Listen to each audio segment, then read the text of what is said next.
Les amis, j'adore la science, vous le savez, et je sais que vous aussi vous adorez ça, surtout quand elle est complètement folle et qu'elle part en gonade ovoïde bilatérale, ou plus communément en Bon, je vous ai déjà parlé en vidéo comment vous téléporter, ou encore des microsystèmes nucléaires, ou même d'un gars qui avait découvert une microbulle spatio-temporelle. Autant vous dire que ce genre de sujets ont tendance à me stimuler au plus profond de ma prostate. What?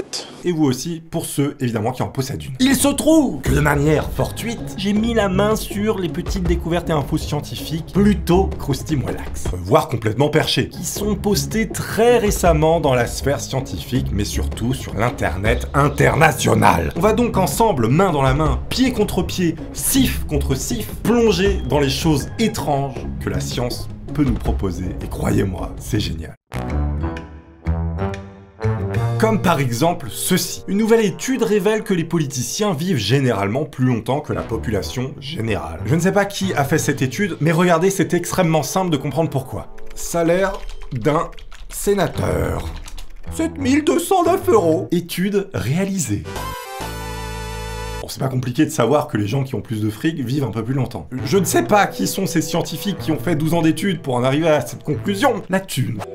Ce truc-là est incroyable parce que je l'ai vécu et je l'ai testé. Vous savez, bon, parfois dans la vie, il y a des petits hauts, il y a des petits bas, ça m'arrive aussi. Et j'ai constaté autour de moi des gens qui avaient des petits coups de mou, attention, on parle pas de grosses dépressions, mais ces gens-là se nourrissaient mal également. Et ben moi, j'ai testé sur moi, justement, de manger genre parfaitement quand j'avais des petits coups de mou comme ça. Et il se trouve que j'allais un peu mieux, ça a fonctionné. Eh bien, je suis tombé sur un truc qui parle de ça. Les jeunes hommes ayant une mauvaise alimentation ont constaté une significative de leurs symptômes de dépression lorsqu'ils sont passés à un régime méditerranéen sain. Vous savez, méditerranéen, c'est huile d'olive, des légumes, des choses saines. Le régime alimentaire utilisé dans l'étude était riche en légumes colorés, des légumineuses, des céréales complètes, des poissons gras, de l'huile d'olive et des noix crues non salées. Ça peut vraiment être un atout, je pense, pour aller mieux de bien s'alimenter. Faut savoir que l'intestin, il est quand même relié directement au cerveau, on l'appelle même notre deuxième cerveau. Pas d'automédication, mais la nourriture peut aider, ça coûte rien. Et justement les amis, cette information scientifique tombe parfaitement bien. Laissez-moi vous parler du sponsor de cette vidéo. Vous connaissez Gérard Depardieu? Je suis Gérard Depardieu, j'aime manger. Eh bien moi, je suis Touni,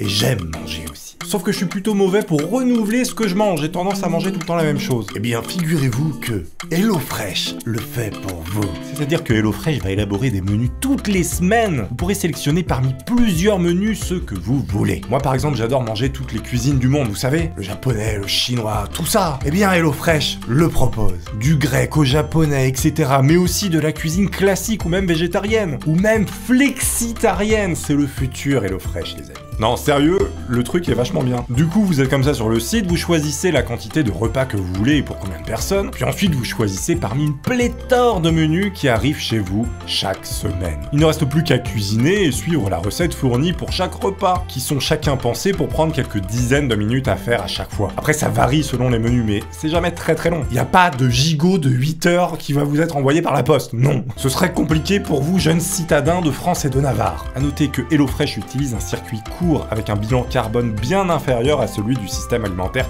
classique. Évidemment, je vous donne un bon de réduction qui s'affichera à l'écran, qui est utilisable en cliquant dans le lien dans la description, et vous pourrez avoir jusqu'à 80 € de réduction sur les 3 premières box HelloFresh. Et je sais que parmi vous, il y a de fins gourmets qui vont apprécier.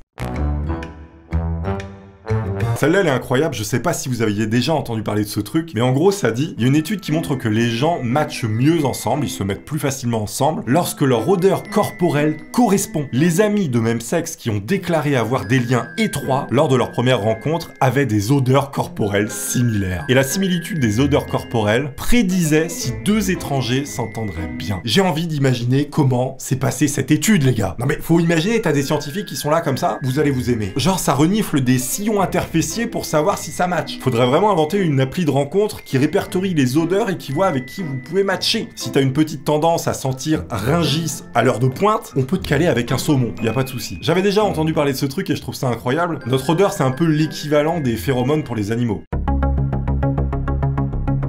Alors des fois, il y a des trucs qui sont pas vraiment des petites anecdotes, mais des objets inventés qui sont incroyables. Comme par exemple ici, un exomuscle textile qui assiste l'épaule lors des mouvements fonctionnels de la vie quotidienne. Et donc en fait, quand on clique sur le lien, on atterrit ici, on peut voir que c'est toute une structure qu'on se met sur soi, que d'ailleurs j'ai vu, je crois, pour les mecs qui réparaient les TER, ou qui bossaient sur les trains, en fait, qui avaient les bras tout le temps en l'air, et ça permet justement d'alléger la charge sur les articulations. Incroyable. Et c'est fait que avec du tissu. Celle-là, elle est infâme.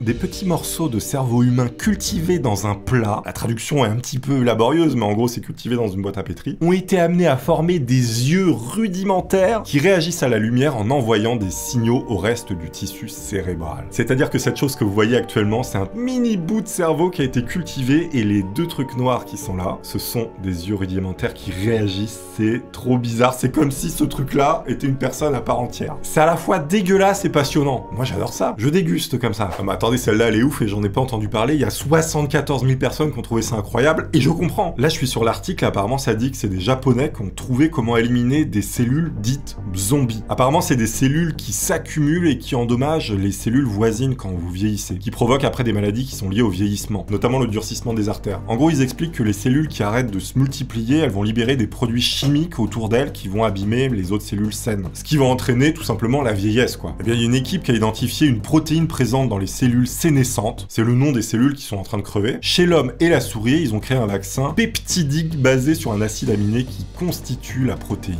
Le vaccin permet au corps de créer des anticorps qui se fixent aux cellules sénescentes, donc celles qui meurent, qui sont éliminées par les globules blancs qui adhèrent aux anticorps. Non mais il y a vraiment des mecs qui ont inventé un vaccin pour plus vieillir les gars. Alors moi ce qui me fait marrer c'est que cette info elle ressort à peu près tous les ans. Il y en a qui veulent vendre des papiers, mais moi j'attends de voir, j'attends le vaccin. Double dose. Il y avait une histoire aussi d'un mec comme ça qui s'était soi-disant injecté un virus qu'il avait trouvé dans le permafrost, dans un pays où il fait très froid, vous savez. En gros c'était un virus, une bactérie qui avait 1 million d'années qu'il avait retrouvé dans un mammouth, et soi-disant le mec se l'était injecté, alors on sait pas trop comment ça a fini, mais il disait qu'il était plus malade depuis. Vous injecteriez vous un virus que vous trouvez par terre comme ça? Moi non, hein, perso. Celle-là vous allez adorer. Si vous avez des parents, faut la ressortir. Montrez-leur cette vidéo. Hein. Les scientifiques ont découvert que les enfants qui passaient un temps supérieur à la moyenne à jouer à des jeux vidéo augmentaient leur intelligence plus que la moyenne. Tandis que ceux qui regardaient la télévision ou les médias sociaux n'avaient ni effet positif ni effet négatif. Bien sûr, apprendre avec des pincettes. Évidemment, si vous jouez aux jeux vidéo 12 heures par jour, non, ça ne marche pas. Mais un petit peu, je pense que ça peut stimuler, effectivement. Évidemment, il y a des jeux qui demandent de la réflexion, des réflexes. Pourquoi ça nous rendrait débiles? Écoutez, moi je valide. Montrez ça à vos parents, ils vont pas valider du tout, c'est sûr. Ah non, mais ça, j'imagine. Là, j'ai lu, j'ai imaginé... J'espère que ça m'arrivera jamais. Enfin, on rigole, mais c'est en médecine, donc c'est moyen drôle. Mais écoutez plutôt. Un tube respiratoire à travers le rectum pourrait être une alternative à la ventilation mécanique par la bouche. C'est-à-dire que si, bon, vous avez des problèmes respiratoires, il se trouve qu'une étude a vérifié que si on vous mettait un tuyau par le bas, et qu'on envoyait de l'oxygène comme ça un peu sous pression, vous pouviez respirer. Bon, moi il y a une question que je me pose, si t'as un tel système dans le fiac, quand tu pètes du coup, c'est que tu rotes, ça se passe comment? Non mais c'est une vraie question, je plains quand même le premier mec qui va se mettre à respirer par le cul. Bon, je pense que vous connaissez tous cette expression, The American Dream. Le bon gros rêve américain, eh bien figurez-vous qu'il est en train de disparaître. Le rêve américain s'estompe lentement d'après une étude, car les recherches indiquent que la croissance économique a été répartie plus largement en Allemagne qu'aux États-Unis. Alors que la majorité des Allemands ont pu profiter de la prospérité croissante du pays, eh bien les États-Unis continuent de perdre du terrain. Alors c'est pas hyper français, c'est une traduction un peu bancale. Du coup maintenant au lieu de dire je pars vivre le rêve américain, on peut dire I'm going to live the German dream. Non mais attendez, mais ça c'est un truc de fou aussi, je savais pas. Science animale. J'adore les animaux. Saviez-vous que les chats apprennent les noms de leurs amis chats dans leur vie quotidienne? C'est-à-dire que les chats entre eux apparemment, ils se donnent des noms. Sérieux. Dans une nouvelle étude, les scientifiques ont découvert qu'en plus de connaître leur propre nom, les chats semblent également reconnaître les noms des autres chats qu'ils connaissent, et peuvent également connaître les noms des personnes qui vivent dans le même foyer. Bon, c'est vrai que moi, mon chat, quand je l'appelle par son nom, je l'appelle jamais par son nom. Parfois, je l'appelle Bimbus, parfois, je l'appelle Pain d'huile. Ça n'a aucun sens. Et c'est vrai qu'ils se retournent. Du coup, entre eux, ça se passe comment? C'est... C'est ça le prénom d'un chat? Ce truc-là est vachement intéressant parce que moi j'évite de consommer ce genre de choses parce que je me doute un petit peu que c'est pas bon. Des chercheurs ont passé au peigne fin plus d'une décennie de données sur la santé de 102 865 volontaires français. Ils ont découvert que la consommation d'édulcorants artificiels était associée à un risque accru de cancer. Donc les édulcorants artificiels, c'est tout ce qui est acésulfate K, du faux sucre en fait. Alors ce que je trouve incroyable, c'est que même dans des boissons qui sont déjà sucrées, ils mettent des édulcorants en plus. De toute façon, maintenant on le sait, tout ce qui est additif, machin, bidule, on sait que c'est pas bon. Mais moi, ce que je trouve fou, c'est que on autorise encore des industriels à utiliser ce genre de choses. Je suis sûr qu'il y a des alternatives. Là, on va partir dans l'espace. Et je sais que vous adorez l'espace.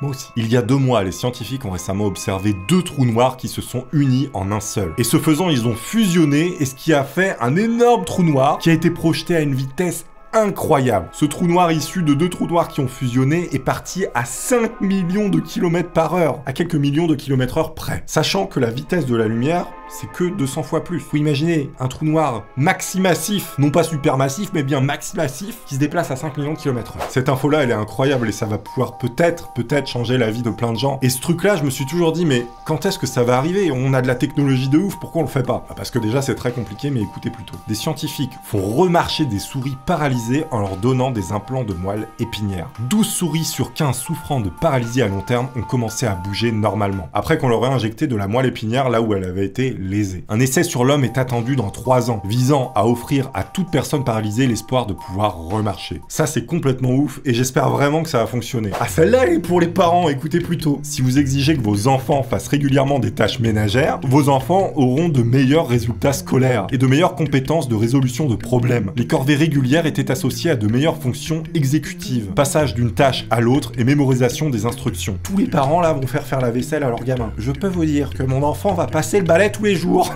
Est-ce que ce serait pas des scientifiques parents qui ont prétexté une étude pour se reposer un petit peu en rentrant du boulot? Je ne sais pas. Celle-là est exceptionnelle. Nous pouvons désormais décoder les émotions des cochons à l'aide de milliers d'enregistrements acoustiques recueillis tout au long de la vie des porcs. De leur naissance à leur mort, une équipe internationale est la première au monde à traduire les grognements de porcs en émotions réelles à travers un nombre étendu de conditions et d'étapes de la vie. C'est quoi le projet? T'as ton porc dans ton élevage là qui est prêt à faire un jambon, mais t'as quand même envie de comprendre c'est quoi son émotion. Il paraît d'ailleurs que les cochons sont plus intelligents que les chiens. Quand vous faites une galette jambon fromage, imaginez que cette chose est plus intelligent qu'un Youski par exemple. J'ai jamais goûté de Youski personnellement. Je viens de comprendre quelque chose. Je sais pas si vous connaissez la série La Flamme sur Canal+. À un moment donné, il y a Ramsey qui répète tout le temps « C'est de l'information, c'est de l'information ». Allez Soraya, le feu c'est qu'une information, la mode c'est qu'une information. En fait, il dit que tout est de l'information. Eh bien, regardez, il dit pas que des conneries. Un physicien a conçu une expérience qui, si elle s'avère correcte, signifie qu'il aura découvert que l'information est la 5e forme de la matière. Ses recherches antérieures suggèrent que l'information est la pierre angulaire de l'univers et qu'elle a une masse physique. Qu'est-ce que ça veut dire? Ça part dans des grosses équations un peu compliquées, mais en gros, l'information, c'est... tout est de l'info. Ramsey avait raison. Bon, maintenant, c'est au tour des vaches, les gars. Une étude révèle que les microbes dans l'intestin de la vache peuvent décomposer 3 types de plastique, servant de méthode durable de recyclage des déchets plastiques. Vous allez voir maintenant des vaches qui bouffent du plastoc. Évidemment que non, on va récupérer les bactéries et les cultiver. Tu donnes pas un pain de plastique à une vache. Ça va de soi. Déjà qu'on leur met des hublots directement dans leur estomac pour voir comment ça fonctionne à l'intérieur, si on commence à leur faire bouffer des canettes en plastique, c'est non. Apparemment, l'exercice physique atténue les envies d'alcool chez les jeunes buveurs problématiques. Je pars faire un footing. Évidemment, ça ne soigne pas tout, mais ça peut aider. Alors ça aussi, bon, ils le mettent là, mais c'est pas à prendre au pied de la lettre, hein, attention. Hein. Les adolescents qui sont accros, entre parenthèses, à TikTok, éprouvent une dépression et une anxiété au-dessus de la moyenne. Et à leur tour, une capacité de mémoire et de travail réduite. Alors c'est vrai que sur TikTok, il y a quand même pas mal de chiures, on va pas se mentir. Mais bon, vous savez, c'est le genre d'études qui parfois sont ressorties en soirée. Ouais, j'ai entendu une étude qui disait que si tu te mets 3 parapluies dans la gorge, dans la transversale, tu parleras chinois. Bon, non, ça marche pas. Ça, c'est complètement ouf. J'avais jamais entendu parler de ça. En plus, j'ai des ruches, moi, dans mon jardin au bout. Enfin, c'est pas à moi, c'est aux voisins, mais voilà. Une espèce d'abeille tropicale a évolué pour manger de la viande de carcasse. C'est-à-dire que les abeilles sont devenues des charognards. Je vous rappelle qu'une abeille, à la base, ça butine des fleurs, hein. Bon, là, elles se font des steaks. En conséquence, ces abeilles ont un microbiote intestinal qui ressemble davantage à ceux des hyènes ou des vautours plutôt que les autres abeilles. c'est-à-dire qu'il existe quelque part sur cette planète des abeilles qui sont capables de vous bouffer. Moi j'imagine l'abeille avec son petit steak qui repart à la ruche, j'adore ça. Les amis, c'était les articles scientifiques incroyables, j'espère que vous aurez apprécié, pensez à vous abonner évidemment, activer la cloche. Dites-moi en commentaire laquelle vous avez préféré, si vous avez des petites anecdotes de science comme ça que je ne connais pas et que j'adore. Je vous laisse évidemment avec ceci, je vous dis à bientôt, à très vite pour de nouvelles aventures, portez-vous bien d'ici là, je vous embrasse, au revoir.